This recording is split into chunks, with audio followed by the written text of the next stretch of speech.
Tag the asset.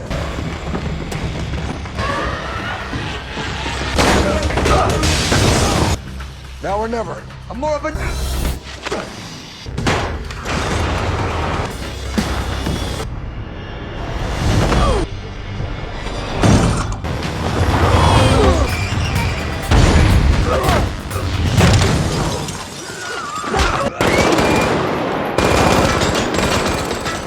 An elite MI6 team, led by Hattie Shaw, attempts to secure a deadly programmable virus, Snowflake, but a cybernetically enhanced mercenary, Brixton Lore, intervenes.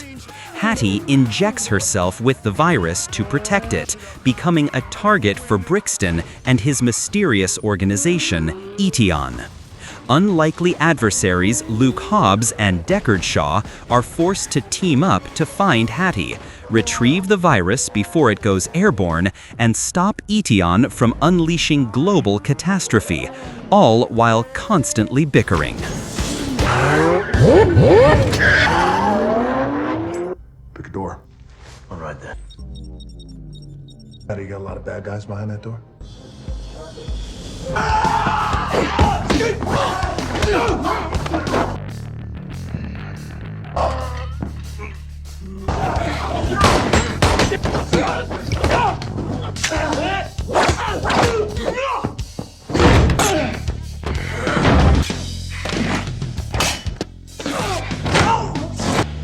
Enter correspondent. Access denied. Access granted. Io. Rebecca.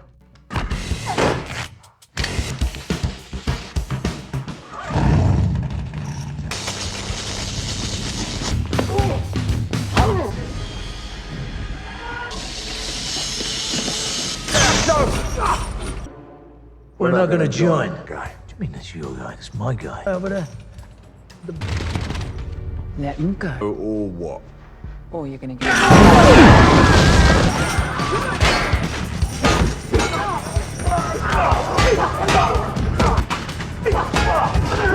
Deck.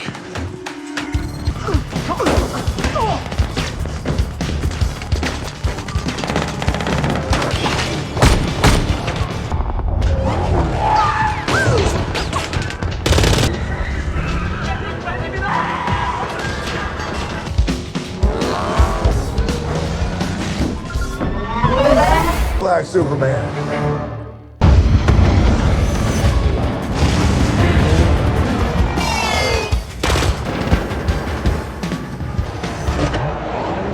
To intercept.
Chains on.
Hey, now hit that snake!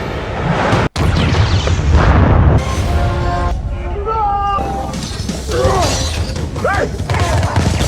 Watch out! Losing power!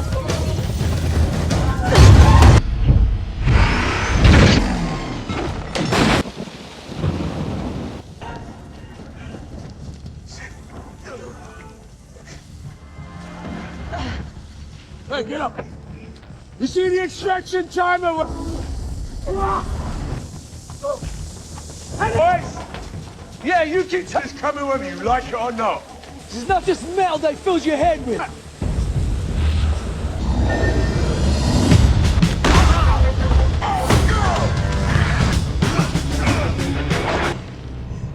Where's the human?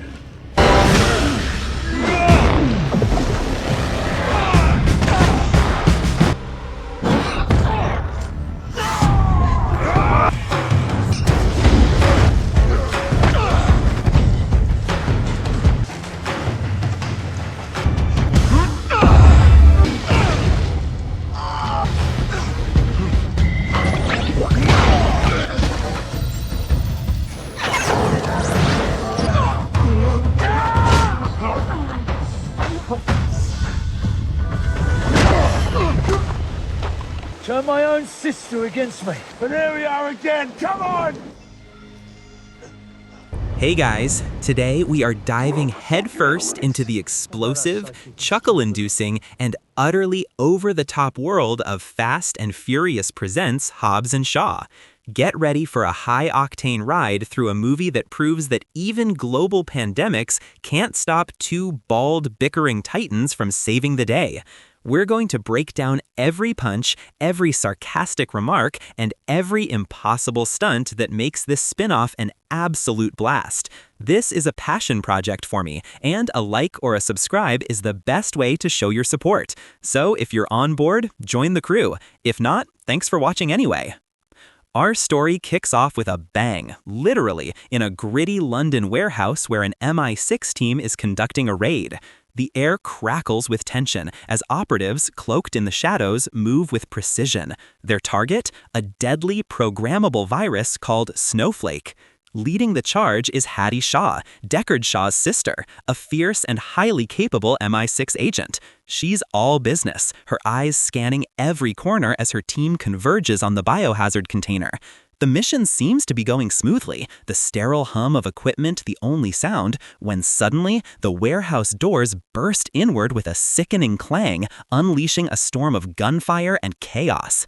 This isn't your average street thug raid. These guys are organized, brutal, and wearing sleek black tactical gear. Then he arrives, Brixton Lore. He's not just a mercenary, he's something else entirely. His entrance is marked by a metallic whirring sound, and his movements are unnaturally precise, almost robotic.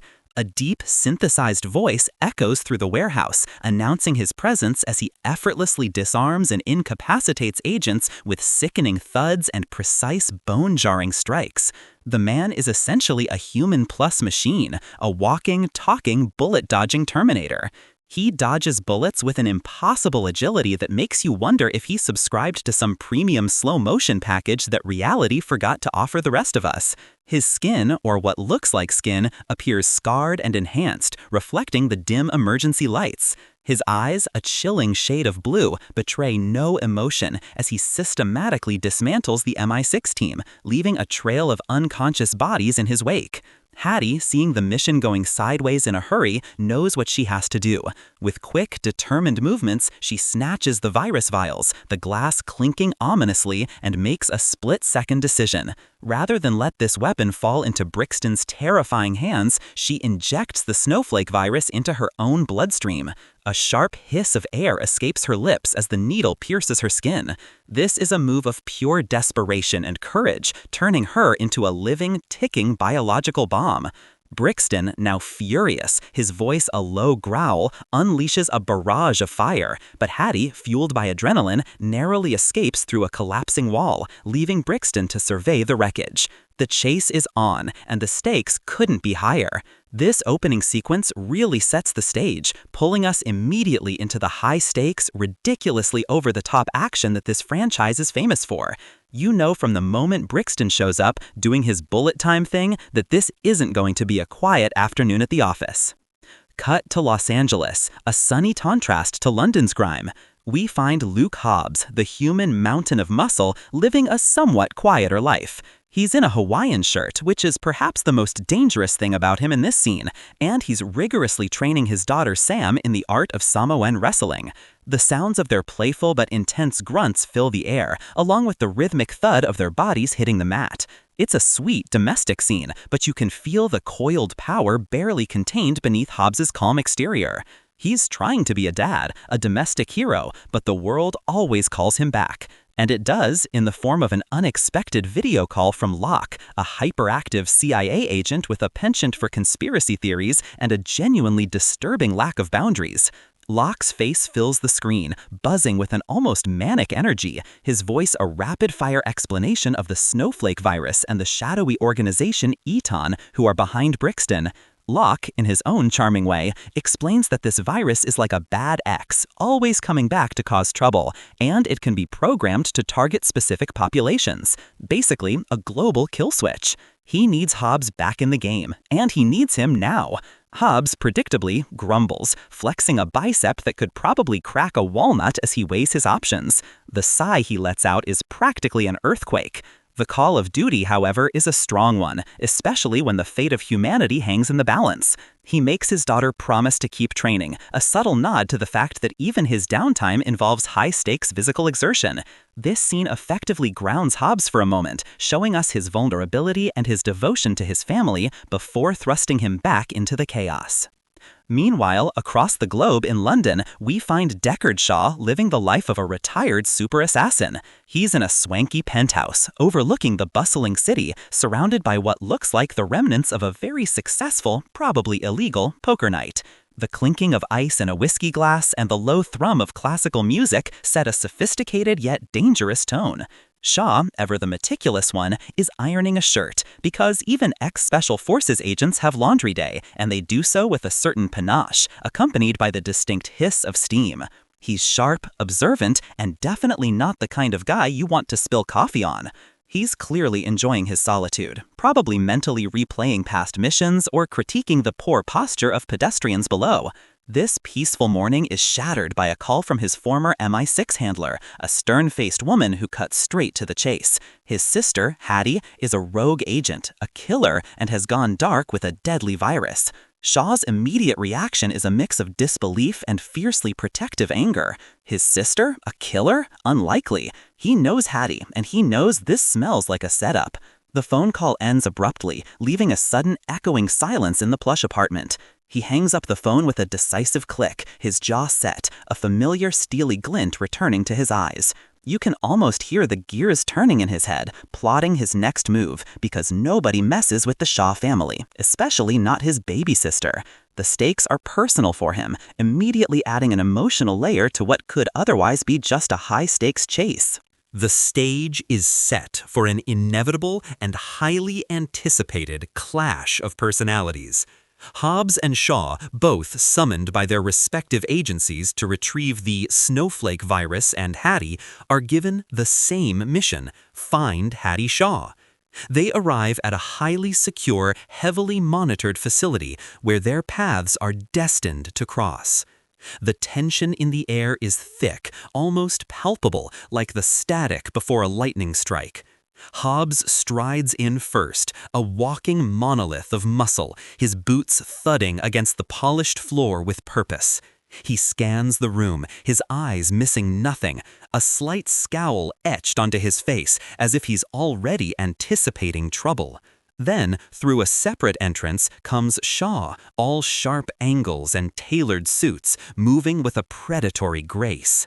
The immediate eye contact between them is a classic movie moment, full of simmering resentment and a healthy dose of mutual disdain. It's like watching two alpha predators suddenly sharing the same small cage. Their agencies, perhaps recognizing the volatile nature of their pairing, decide the best place for their initial briefing and inevitable argument is an interrogation room. The heavy door clanks shut, sealing them in. The room itself is sterile, cold, and uncomfortable, perfect for ratcheting up the pressure. The single bare bulb overhead casts harsh shadows, highlighting the stern lines on Hobbs's face and the calculating glint in Shaw's eyes. The agency liaison, a beleaguered-looking man who clearly drew the short straw, tries to maintain order, but it's a losing battle from the start. "So, you're telling me I have to work with this clown?" Shaw sneers, his gaze dripping with contempt as he gestures dismissively towards Hobbs. "Last I checked, he was still trying to find a shirt that actually fit." Hobbs, never one to back down, growls in return, his voice a low rumble that vibrates through the room. "And you, pretty boy, still think you're a secret agent? You look like you're heading to a fancy tea party, not a global emergency." The insults fly thick and fast, like expertly aimed darts. Each man trying to one-up the other, their banter a finely tuned, highly aggressive symphony of sarcasm and machismo. Hobbs points out Shaw's past as a mercenary and his less-than-stellar legal record, while Shaw retaliates by bringing up Hobbs's tendency to just smash his way through problems, occasionally destroying perfectly good public property in the process. The sound of their voices, escalating in volume and intensity, fills the confined space, creating a veritable sonic boom of alpha male energy. The liaison tries to interject to remind them of the gravity of the situation, but his words are lost in the escalating verbal war. It's glorious to watch, like a masterclass in professional antagonism. Each jab is perfectly timed, each retort sharper than the last. You can practically see the sparks flying between them. They are two sides of the same very tough, very determined coin, and neither one is willing to cede an inch. This scene is a brilliant piece of character work, perfectly establishing their dynamic and setting the stage for their forced and often hilarious collaboration. It's clear that if they don't kill each other first, they just might save the world. Their forced alliance quickly gets its first major test when their intel leads them to a secluded safe house in London where Hattie Shaw is believed to be hiding. The city's perpetual gray skies loom overhead as Hobbs and Shaw, still trading barbs under their breath, approach the building. The air is thick with anticipation, but also with the unspoken understanding that things are about to get loud. They burst in, weapons drawn, movements synchronized despite their verbal sparring. The apartment is quiet, too quiet, save for the slight creak of old floorboards under their heavy boots. Suddenly, a blur of motion, and Hattie leaps from the shadows, a fierce glint in her eyes, already anticipating their arrival. She's not a damsel in distress, she's a highly trained MI6 agent, and she's not going down without a fight. A series of rapid-fire kicks and punches fly through the air, the crack of her knuckles against the wall echoing sharply. She engages both Hobbs and Shaw simultaneously, moving with a speed and agility that surprises even them. Her brother, Deckard, tries to reason with her, his voice a mix of concern and frustration, but Hattie is in full survival mode, her mind focused only on escape and protecting the virus. The room quickly devolves into a whirlwind of controlled chaos, the grunt of Hobbs as he grapples with her, the quick whoosh of Shaw's precise blows, and Hattie's own fierce counterattacks. Furniture is knocked over with loud thuds, lamps shatter with a crystalline crash, and the sheer force of their combined movements sends shockwaves through the small apartment. This isn't just a brawl, it's a family reunion of the most aggressive kind. Just as Hobbs manages to pin Hattie, the wall behind them explodes inwards with a deafening roar, showering the room in plaster dust and splintered wood. Brixton Lore makes his grand entrance, his custom-built motorcycle revving ominously, its engine a low growl that sends vibrations through the floor. He's surrounded by a phalanx of Eteon operatives, all geared up and ready for a serious fight. Brixton, as ever, is furiously calm, his synthesized voice cutting through the ringing in their ears. Hattie Shaw, come quietly, or we'll make a mess. He's got that villain vibe down pat. Their forced alliance quickly gets its first major test when their intel leads them to a secluded safe house in London where Hattie Shaw is believed to be hiding.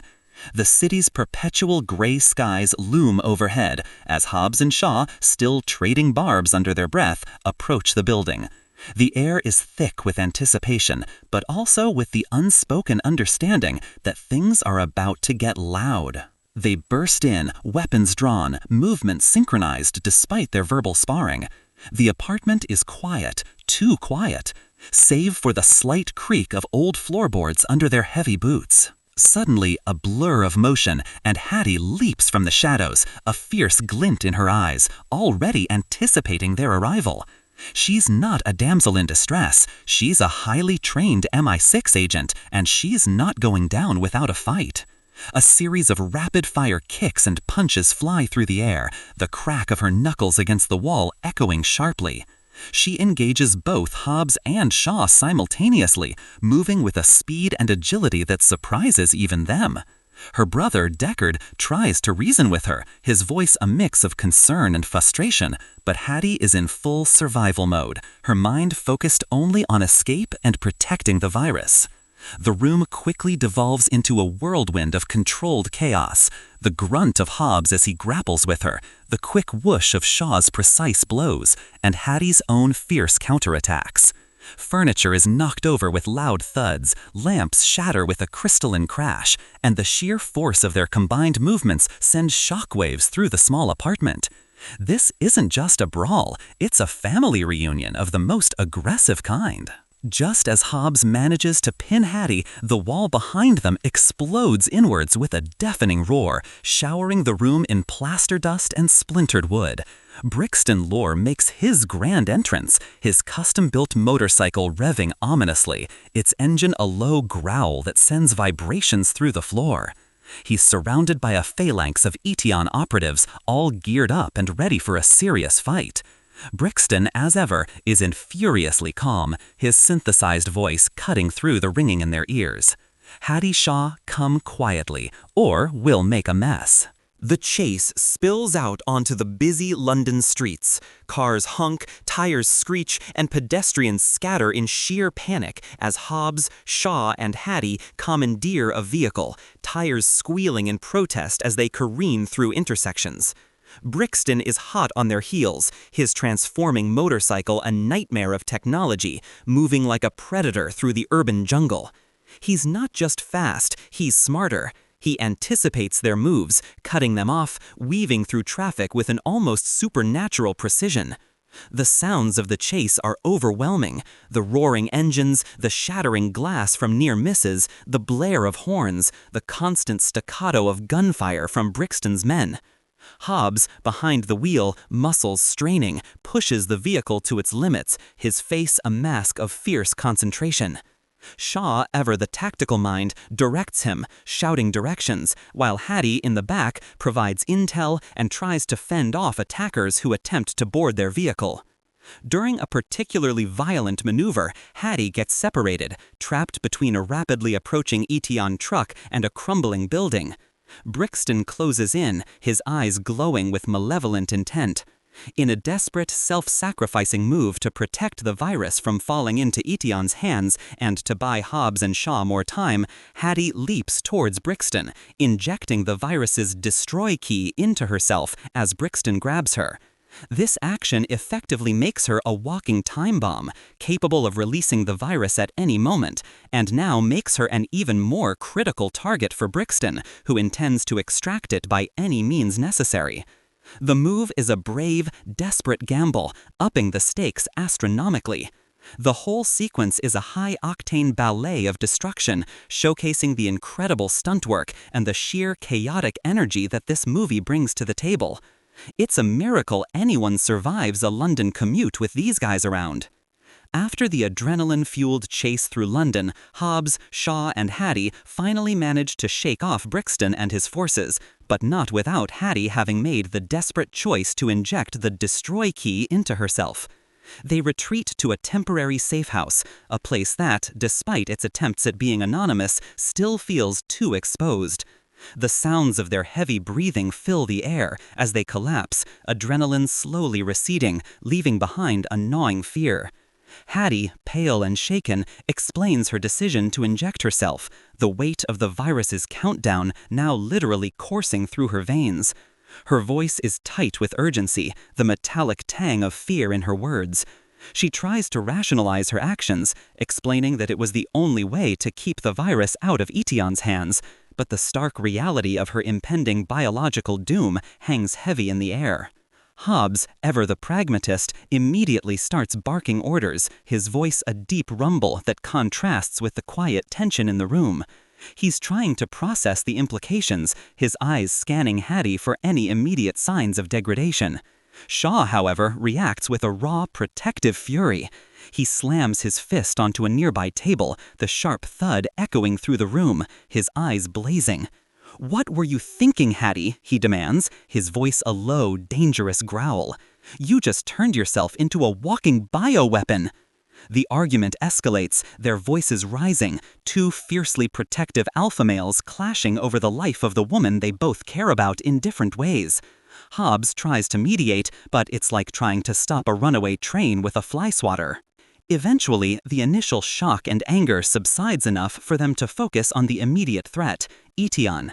Hattie, now feeling the first subtle tremors of the virus's effects, describes Eteon as a mysterious, all-powerful organization operating with global reach and terrifying technological capabilities.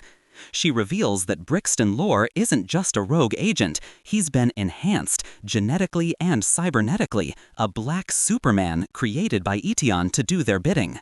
His metallic whirring sounds, his precise movements, his impossible durability, it all starts to make horrifying sense. He's not just a man, he's a weapon. They're not just some shadowy group, Hattie explains, her voice strained.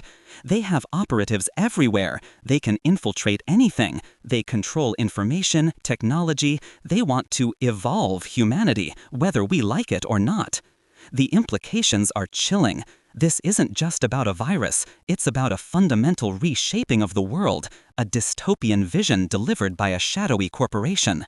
The threat isn't just Brixton, it's the entire faceless entity pulling his strings. The focus then shifts to finding a way to extract the virus from Hattie. She tells them about Professor Andreyko, a brilliant but disgraced bioengineer who created the Snowflake virus and also developed the device capable of extracting it. He's their only hope, but he's gone deep underground, a ghost in the system, paranoid and difficult to locate. The atmosphere in the safe house becomes heavy with the weight of this information. The clinking of their gear, the occasional creak of the floorboards, all seem amplified in the sudden, serious quiet. The banter, for a moment, dies down, replaced by a grim determination. Hobbs and Shaw exchange a look, an unspoken acknowledgement of the monumental task ahead. They might despise each other, but they are united by the immediate threat and the ticking clock inside Hattie. The stakes have just been dramatically raised, transforming their grudging alliance into something far more critical. Their intel, courtesy of Hattie's dwindling MI6 contacts and Shaw's own underworld network, points them towards Moscow, specifically to a heavily fortified facility where Professor Andreyko, the genius behind the virus and its extraction device, is rumored to be held or hiding. The journey is fraught with tension, the unspoken knowledge of Hattie's condition weighing heavily on them. Moscow is a labyrinth of concrete and shadows, perfect for Eteon to hide their illicit activities. Upon arrival, the team faces an immediate challenge. The facility isn't just a building, it's a fortress, humming with an almost sinister energy. Barbed wire fences glint under the overcast sky. Security cameras pivot slowly, casting their electronic gaze over every inch of the perimeter. The sounds of heavy machinery and distant chatter carry on the wind, hinting at the industrial scale of the operation within. This isn't just a lab, it's a stronghold. Hobbs and Shaw immediately clash on strategy. Hobbs, ever the bull, advocates for a direct, explosive approach. "We blow the front door, clear the room, and grab the professor," he growls, his fist clenching. Shaw, the stealth expert, rolls his eyes with an exasperated sigh. "Or," he counters, his voice laced with his usual sarcasm, "we use our brains for once, sneak in, and avoid a full-scale war, for now." Hattie, trying to keep them on task, interjects, her voice a fragile bridge between their opposing philosophies. They compromise, or rather Shaw begrudgingly agrees to let Hobbs create a diversion.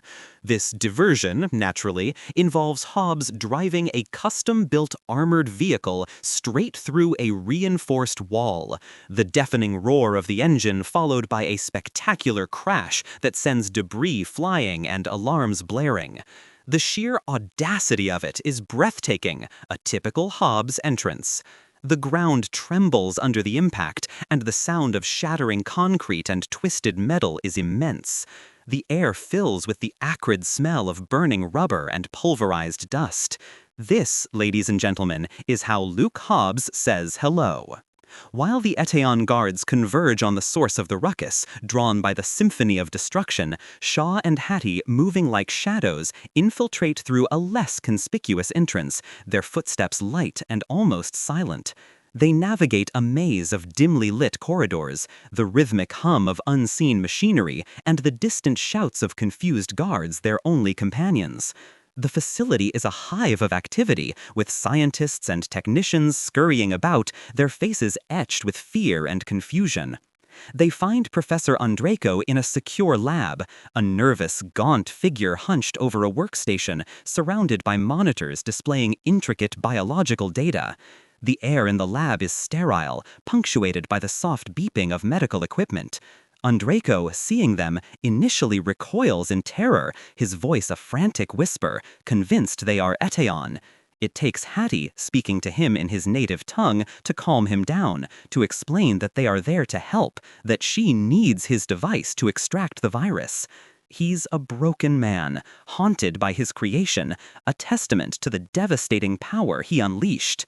He reveals that Eteon didn't just enhance Brixton, they have an entire army of cybernetically enhanced soldiers, a terrifying vision of the future of warfare. They are faster, stronger, and seemingly impervious to conventional attacks. Their conversation is cut short by the ominous sound of heavy boots echoing down the corridor. Brixton's enhanced soldiers, drawn by the commotion and the alarms, arrive en masse. The lab doors hiss open, revealing a wall of gleaming black armor and menacing weapons. The battle erupts. The tight confines of the lab become a deadly arena. Hobbs, having finished his diversion, crashes into the lab, his entry marked by another explosion of sound and debris, and immediately becomes a whirlwind of raw power. He's a human wrecking ball, engaging multiple enhanced soldiers at once. The crack of his punches, the sickening thud of bodies hitting the floor, the grunt of effort from Hobbs himself. It's a brutal, visceral ballet of violence. He literally rips through their defenses, using his immense strength to toss them around like ragdolls, their advanced tech proving no match for pure, unadulterated Samoan fury. Shaw, meanwhile, is a master of precision. He moves with a lethal grace, ducking and weaving through the gunfire, his own silenced pistol popping with deadly accuracy. He targets weak points in the soldiers' armor, exploiting their technological over-reliance, often taking out multiple enemies with a single perfectly aimed shot. The metallic clang of his disarmed opponent's weapons hitting the floor signals their defeat. Hattie, despite her deteriorating condition, isn't idle. She uses her MI6 training, engaging in close-quarters combat, delivering sharp, effective blows, her movements a blur of controlled aggression. She's fighting for her life and for the world. During the fierce exchange, Andreyko manages to activate the extraction device, a sleek, futuristic piece of tech that hums with a soft blue light. He frantically explains how to use it, the urgency in his voice palpable, just as a stray shot from an enhanced soldier strikes him. He falls with a gasp, the metallic clang of the device hitting the floor beside him, his last words a desperate plea for them to save Hattie, to save everyone. His sacrifice adds a somber note to the chaotic fight, a reminder of the human cost involved. The battle rages on, the sounds of gunfire, breaking glass, and the grunts of combatants creating a deafening symphony of destruction. Hobbs, Shaw, and Hattie fight their way out of the decimated lab, clutching the now activated extraction device, their faces grim, knowing that time is rapidly running out. With the extraction device in hand, but the knowledge of Undraco's sacrifice weighing on them, Hobbs, Shaw, and Hattie make a desperate dash to escape the Moscow facility. The alarms blare relentlessly, a piercing electronic shriek that seems to echo their own rising panic. The sounds of heavy footsteps and shouting guards are closing in from all directions. They burst through a series of emergency exits, the doors hissing open with a final pneumatic sigh, only to find themselves in the sprawling industrial complex surrounding the lab. The biting Russian wind whips around them, carrying the acrid smell of exhaust and steel. Their escape vehicle, a generic but powerful armored truck, screeches to a halt, driven by an eager, slightly unhinged contact of Shaw's, who had somehow managed to get it past Eteon's outer perimeter. The doors slam shut with a heavy thud, sealing them inside. Hobbs takes the wheel, his massive hands gripping it with a strength that could bend steel, his face set in a grim determination. The engine roars to life, a deep, guttural sound that vibrates through the entire vehicle, and they peel away, tires squealing in protest as they accelerate rapidly through the complex's service roads. But Eteon isn't just going to let them waltz out. Brixton Lore, riding his menacing, transforming motorcycle, leads the pursuit, a phantom of speed and technology. He's flanked by an endless convoy of enhanced soldiers on bikes and in armored vehicles. The chase is immediate and relentless. The air is filled with the frantic blare of horns, the insistent whine of engines, and the sporadic bursts of gunfire as Eteon Stwirses open fire. Bullets ping and ricochet off the truck's armored plating, a constant metallic staccato against the roar of the chase. Hobbs expertly swerves and weaves through the narrow service roads, narrowly avoiding collision after collision, his reflexes honed by years of impossible stunts. Shaw, perched in the passenger seat, maintains a constant stream of tactical advice, often punctuated by sarcastic remarks about Hobbs's driving skills. "A little less demolition derby, more precision driving, please, Hobbs," he shouts over the din, despite the fact that Hobbs is performing miracles to keep them alive. Hattie, in the back, monitors the extraction device, its soft blue glow a beacon of both hope and impending doom, while also trying to fend off any Eteon operatives who get too close, her smaller firearms spitting out controlled bursts. Brixton, however, is a formidable adversary. His motorcycle adapts, allowing him to perform gravity-defying stunts, leap over obstacles, and even drive on walls, all while maintaining pursuit. The whirring of his bike, the whoosh of his rapid movements, and the sharp reports of his weapon are a terrifying constant. He's always there, always a step ahead, predicting their movements with chilling accuracy. He unleashes a barrage of devastating attacks, attempting to disable their vehicle, his movements impossibly fast. At one point, he manages to latch on to the side of their truck, his enhanced strength tearing at the metal, his intent clear, to rip the device or Hattie directly from them. Hobbs, with a powerful jolt of the steering wheel, throws him off, sending Brixton tumbling, but he recovers with an almost supernatural speed. The chase culminates in a breathtaking sequence involving a massive industrial complex, a sprawling network of towering cranes and precarious ledges. They are cornered, the screech of tires and the shouts of Eteon soldiers closing in. With nowhere left to go but up, Hobbs, with a mad glint in his eye, pushes the truck off a towering ramp, sending it plummeting hundreds of feet towards a massive power line. The sheer audacity of the move draws a gasp. The air whistles past them, the sounds of the truck's engine dying down, replaced by the terrifying whoosh of freefall. Just before impact, Hobbs expertly deploys a grappling hook from the truck's roof, snagging a power line in a shower of sparks and a deafening crackle of electricity. The truck swings wildly, a massive pendulum, narrowly avoiding exploding against the ground. The sudden jerk of the grappling hook is immense, throwing them forward.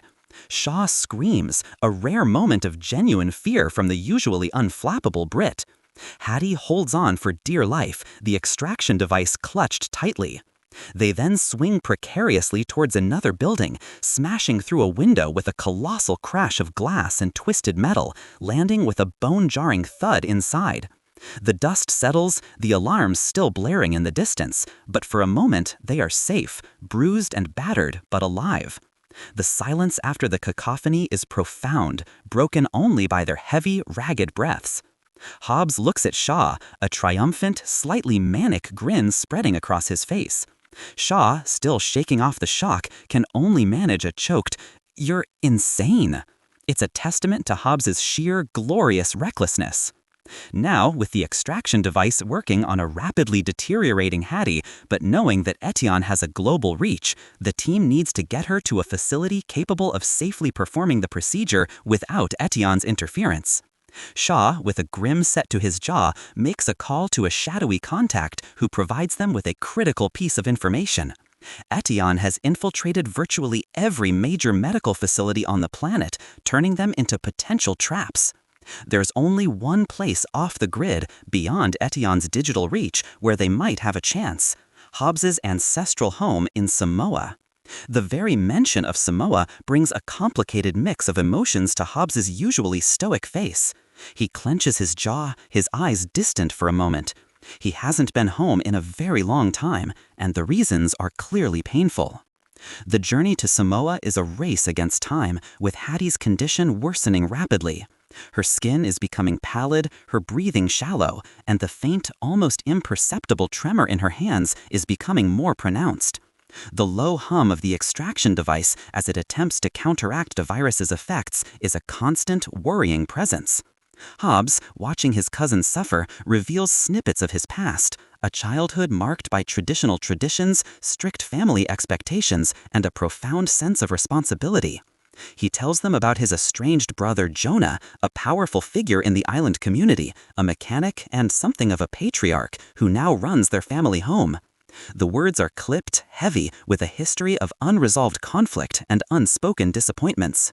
He admits that he left Samoa to escape the strictures of his past, to find his own way, and that decision created a rift that has never truly healed. The sounds of the airplane engines are a rhythmic drone, a backdrop to this vulnerable confession. Upon their arrival in Samoa, the contrast with the sterile, high-tech world they just left is stark and immediate. The air is warm and humid, carrying the scent of salt, lush vegetation, and distant wood smoke. The vibrant colors of the island are a stark visual change from the grim urban landscapes of London and Moscow. They are greeted by a surprisingly modern, yet still deeply traditional homestead, nestled among towering palm trees and verdant hills. The sounds of the ocean waves crashing against the shore are a soothing counterpoint to the distant rhythmic thud of metal on metal from Jonah's garage. The family reunion, however, is anything warm and fuzzy. Jonah, a man built from the same formidable mold as Hobbs, emerges from his bustling garage, wiping grease from his hands. His voice is a low, rumbling growl, echoing his brother's in its depth, but laced with an undeniable bitterness. He takes one look at Hobbs, his eyes narrowed, and the atmosphere instantly thickens with years of resentment. "Look what the tide dragged in," Jonah remarks, his words dripping with sarcasm. The brothers immediately fall into an old rhythm of verbal sparring, their voices rising and falling like the waves on the nearby beach, each word a jab, a reminder of past grievances. It's clear their history is complicated, filled with the unspoken weight of family expectations and choices made. This is your fight, Luke, not ours. The rest of the family, a diverse group of strong, capable men and women, gather around, their faces a mix of curiosity, concern, and quiet judgment. The matriarch of the family, Hobbs's mother, a woman of immense presence and quiet authority, finally steps forward, her gaze cutting through the tension. She reminds Jonah of their family's code, their duty to protect those in need, echoing the ancient sounds of their culture. Her voice is calm but firm, a soothing balm to the brothers' escalating anger, and a potent reminder of their shared heritage. She asks Jonah if he is truly a man of his word, forcing him to confront his honor. The power of family and tradition begins to chip away at Jonah's hardened resolve. Meanwhile, Shaw, ever the fish out of water, struggles to navigate the unfamiliar cultural landscape. He makes a series of hilariously awkward attempts to fit in, his posh British accent and tailored clothes clashing spectacularly with the island's laid-back traditional vibe. He tries to help with a traditional feast preparation, only to stumble over a pig, eliciting hearty laughter and good-natured ribbing from the family. The sounds of their laughter, the rhythmic chopping of food, and the melodic strumming of a ukulele create a vibrant tapestry of island life, utterly alien to Shaw.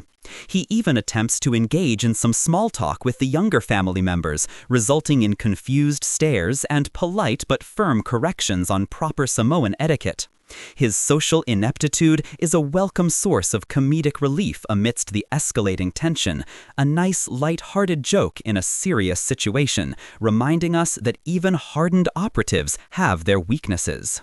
Eventually, swayed by his mother's words and the urgency of Hattie's condition, Jonah reluctantly agrees to help. He and his team of mechanics, with their incredible ingenuity and access to local resources, begin to prepare for the inevitable battle with Eteon. The sounds of welding torches, the rhythmic clang of hammers on metal, and the roar of engines fill the air, signaling the transformation of their peaceful homestead into a formidable, improvised fortress. This preparation sequence is critical, showing the ingenuity and strength of Hobbs's family and the cultural richness that defines them, setting the stage for the epic showdown to come. With Jonah and the entire Hobbs family now on board, the Samoan homestead rapidly transforms from a peaceful island dwelling into a formidable, improvised fortress. The sounds of industry fill the air, the rhythmic clang of hammers striking metal, the high-pitched whine of cutting torches, the guttural roar of modified engines, and the sharp hiss of pneumatic tools. Jonah, a true master mechanic, directs his crew with quiet authority, their movements precise and efficient. They strip down vehicles, welding additional armor plating with a shower of bright sparks, fabricating custom weapons from scavenged materials, and setting up an intricate network of traps and defensive positions. Trees are felled with a satisfying thud, then sharpened into formidable spikes, camouflaged amongst the dense foliage. Nets are woven, tripwires are laid, and various island implements are repurposed for maximum damage. The air hangs thick with the smell of sawdust, welding fumes, and the earthy scent of the island, a potent mix of natural beauty and impending war. This isn't just a defensive strategy, it's a testament to the resourcefulness and ingenuity of the Samoan people, a powerful display of community preparing for battle. Hattie, still struggling with the virus, watches the preparations with a mix of awe and grim determination. The soft, rhythmic hum of the extraction device strapped to her arm is a constant reminder of the ticking clock, its gentle vibration almost imperceptible against the larger sounds of construction. Hobbs and Shaw, finally working in something resembling harmony, coordinate with Jonah, their different expertise complementing each other. Hobbs focuses on the sheer brute force aspects of defense, while Shaw meticulously plans tactical positions and exit strategies. Their banter is still present, but now it's more clipped, more focused, a familiar rhythm of mutual respect cloaked in sarcasm. "So, your plan involves trees and fishing nets?" Shaw asks, a hint of incredulity in his voice, despite seeing the deadly effectiveness of the designs. Hobbs just grins, a feral glint in his eyes. "You clearly haven't met my family, pretty boy." The calm before the storm is shattered by the distant, ominous sound of approaching aircraft. A low, throbbing rumble in the sky, steadily growing louder, heralds the arrival of Eteon's forces. The ground begins to subtly vibrate, a chilling prelude to the coming storm. The air crackles with anticipation, a heavy silence falling over the family as they take their positions. The roar of multiple helicopters and the deep thrum of heavy transport planes fill the sky, blotting out the sun as they descend upon the serene island. It's an invasion, pure and simple. Brixton Lore once again leads the charge, descending from a sleek black helicopter, his form a menacing silhouette against the brilliant blue sky. He's accompanied by an even larger contingent of enhanced soldiers, their black armor gleaming in the sunlight, their movements precise and terrifyingly coordinated. The rhythmic thud of their boots on the earth, the metallic click of their weapons being readied, create a symphony of dread. Brixton's synthesized voice crackles over a loudspeaker, broadcasting a chilling demand. "Surrender, Hattie Shaw, or this island will burn." His words hang in the air, a stark challenge. The battle erupts with a fury that rattles the very earth. The first wave of Eteon soldiers charges, their advanced weaponry spitting fire. But the Hobbs family is ready. The sounds of automatic gunfire are met with the twang of bowstrings, the sharp hiss of spears through the air, and the surprising, satisfying thud of improvised projectile weapons. The lush, natural environment becomes their greatest ally. Eteon soldiers expecting a conventional fight fall into camouflaged pits filled with sharpened bamboo stakes, their surprised screams cut short by the crunch of bone.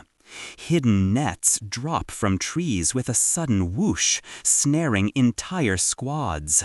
The roar of modified off-road vehicles, driven by Hobbs's family members, tears through Eteon's lines, their custom-welded rams sending enhanced soldiers flying with sickening impacts.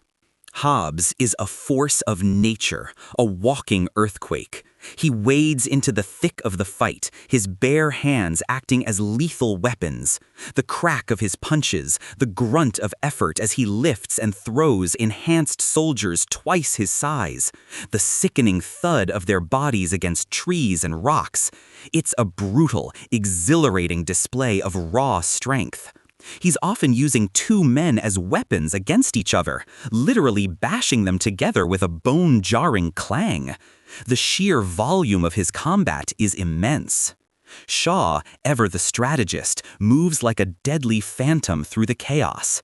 He uses the environment to his advantage, setting off tripwires, triggering traps, and employing his smaller, silenced pistol with surgical precision. The soft pop of his gun is often followed by the sudden, silent collapse of an Eteon operative.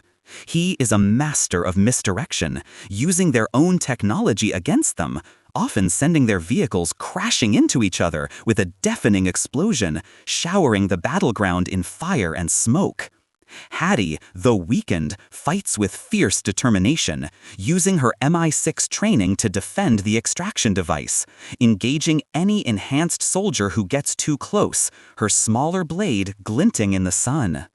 The battle escalates as Brixton dispatches increasingly more powerful units. Drones buzz overhead, their rotors a high-pitched whine, peppering the battlefield with fire, only to be taken down by expert slingshot shots from Hobbs's nephews, their rocks striking with a surprising force, shattering glass and circuitry. Modified excavators, their engines roaring, attempt to breach the homestead, but they are met with the combined ingenuity of Jonah's crew, who utilize an array of improvised explosives and vehicle-mounted weapons, turning the machines into fiery wrecks with a colossal boom. One of the most memorable sequences involves a truly insane truck chain. Hobbs and his family link several custom-built trucks together with heavy chains, creating a rolling blockade that they use to drag down a massive Eteon helicopter attempting to airlift Hattie.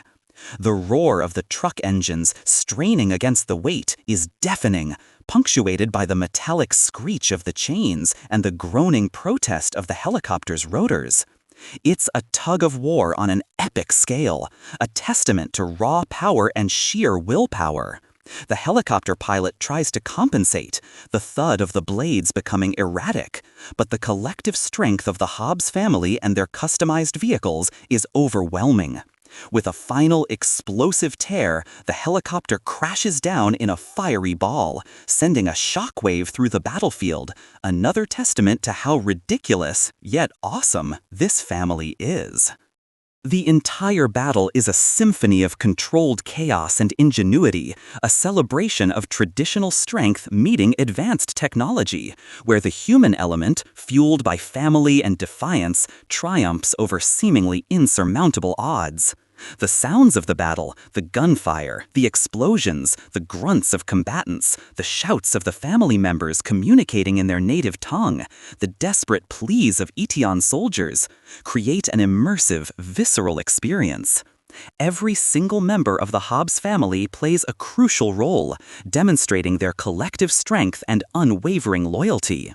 This section is a visual and auditory feast, perfectly embodying the action-first narrative, showcasing the choreography of fight scenes, the scale of explosions, and the strategic details of major battles, all while maintaining that fast-paced, thrilling energy.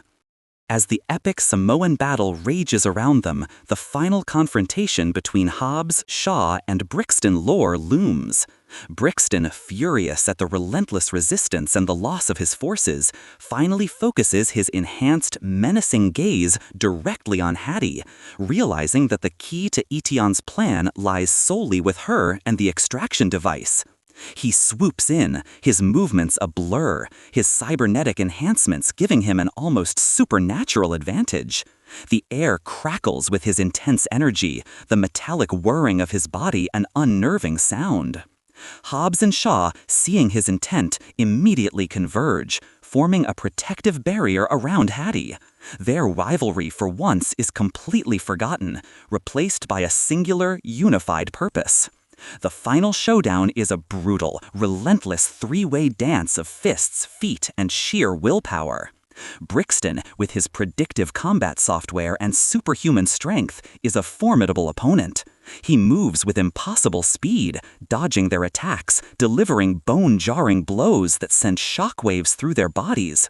The crack of his punches against Hobbs's muscled frame echoes, the impact sounds like a tree cracking. He delivers a lightning-fast kick that sends Shaw sprawling, the sharp thud of his body hitting the dirt.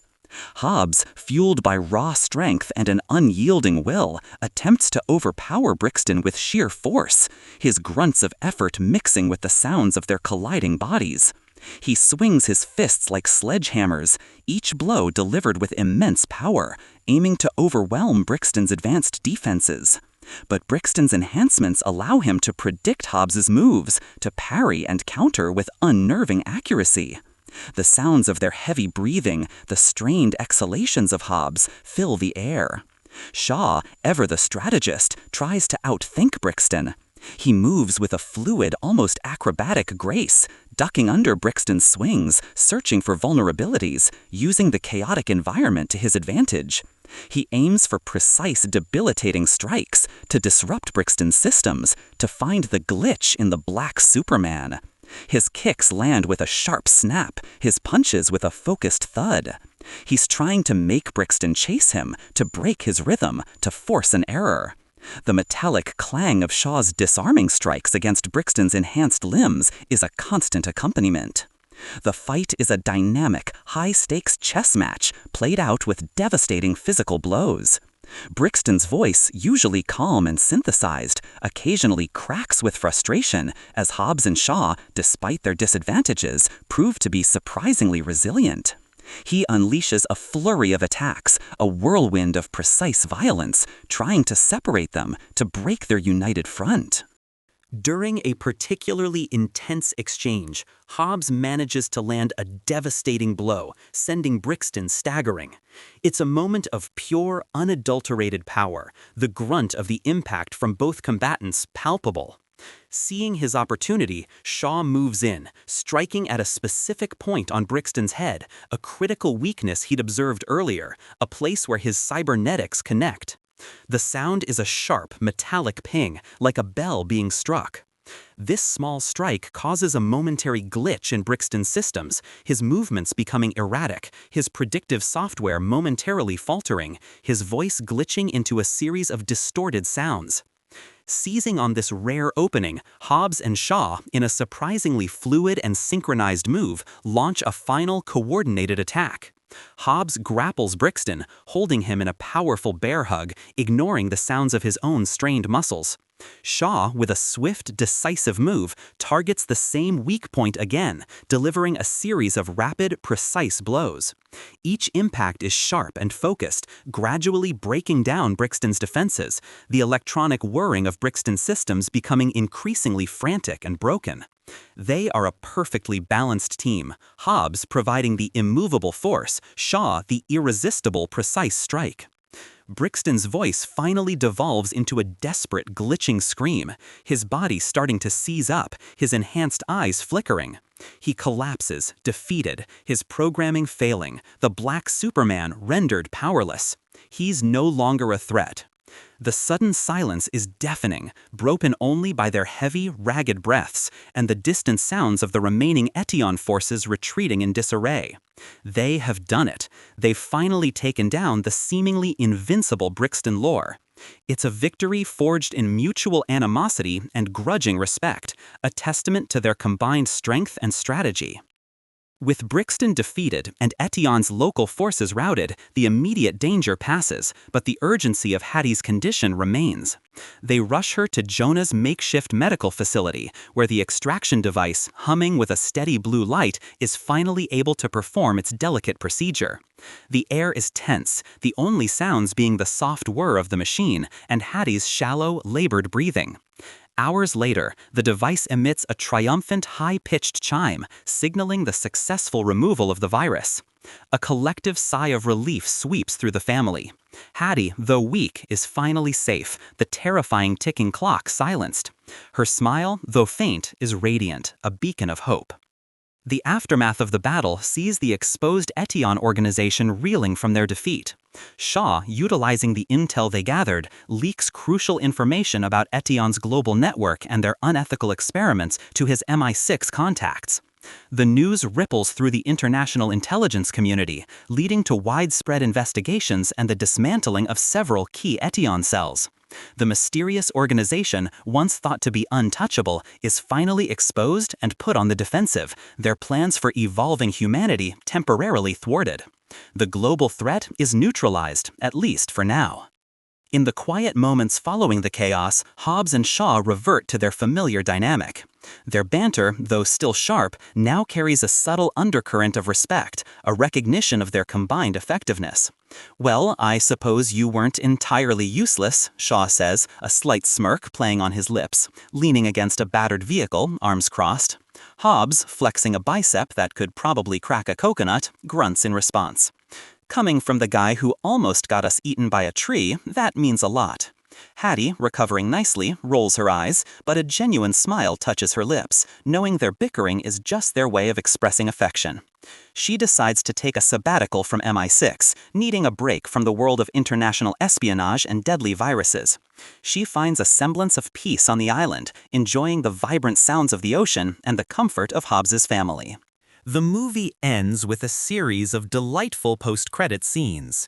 In one, we see Locke, the overly enthusiastic CIA agent, making a prank call to Hobbs, informing him of a new, horrifying virus he's apparently contracted, causing a panicked Hobbs to check his own body with a growing sense of dread, much to Locke's amusement. The phone call ends with a sharp click, leaving Hobbs alone with his paranoia, the only sound the gentle rustling of palm leaves.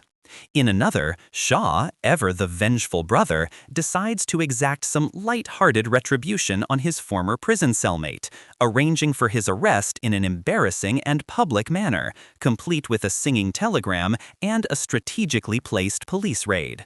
The sound of the man's bewildered protests is perfectly comical. Finally, we see Hobbs back in Samoa, enjoying a moment of quiet serenity with his daughter, Sam.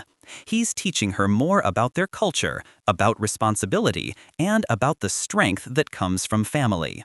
The sound of their laughter, mingled with the soft lapping of the waves, brings a peaceful close to the adventure. It's a sweet, wholesome moment, reminding us that even the biggest, toughest heroes need their quiet family time. As we reflect on the wild ride that was Hobbs and Shaw, it becomes clear that this film is more than just a spectacle of explosions and impossible stunts. It's a thoughtful exploration of found family, cultural pride, and the enduring power of human connection, even for the most stubborn and unlikely of heroes. It reminds us that our true strength often lies not in our individual might, but in the bonds we forge, and the willingness to fight for something bigger than ourselves, embracing our heritage and the people who stand with us, no matter how much they annoy us. This movie, with its unapologetic embrace of over-the-top action and its genuinely hilarious buddy cop dynamic, is a pure adrenaline shot of fun. It knows exactly what it is and leans into it with gusto, offering a perfect blend of high stakes, incredible stunts, and laugh-out-loud moments. It's a standout spin-off that proves the Fast and Furious universe still has plenty of gas in the tank.